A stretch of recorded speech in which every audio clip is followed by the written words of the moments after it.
আমার ছোটোবেলার বান্ধবী মানে বাল্যবন্ধু যাকে বলে, দেখেন প্রায় 14-15 বছর পরে তার সাথে আমার দেখা হয়েছে। সে আসছিল আমার সাথে দেখা করতে।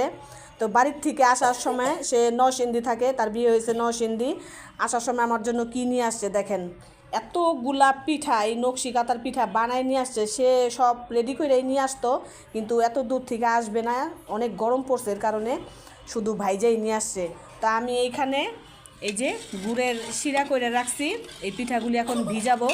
শুধু এইটুকু না, দেখেন আরও ভেঙে কি হয়েছে, মানে গাড়িতে আসার সময় এগুলি সব ভেঙে গেছে। সে এবং তার 2 মেয়ে, তার বাচ্চারা খুবই কষ্ট করছে। শুধু তাই না, আমার জন্য আসার সময় 3 পিসও নিয়ে আসছে। তো আমরা তো এই পিঠা কখনো খাই না, আমাদের ঢাকায় তেমন চল নাই। তো মেলায় গেলে দেখা যায় বা তখন কিনা খাই, কিন্তু সে যেরকম পাগলামি করবে এটা বুঝতে পারি নাই। তো ওরে বলছি, আর ও আমাকে চাইছিল বানাই দিয়ে যাওয়ার জন্য। তো বললাম যে না, আমি কষ্ট করে হইলো যেহেতু পারি না, তারপর আমি করব।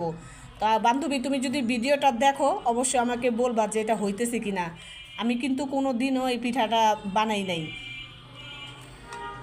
তো এই যে পিঠা গুড়ের শিরাতে ভিজানোর পরে এই যে এই অবস্থা, খুব সুন্দর হয়েছে, খাইতেও খুব ভালো লাগতেছে মাশাল্লাহ। তো সবগুলো কিন্তু করি নাই, আগে এগুলা খেয়ে নেই, যেগুলি ভাঙ্গা ছিল ওগুলি আগে করছি, ভালোগুলি আবার পরে আরেক সময় কইরা খাবো।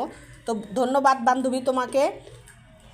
আর কে কোন নামে বা কোন জেলায় এই পিঠাটা সবচেয়ে বেশি খায় অবশ্যই জানাবেন।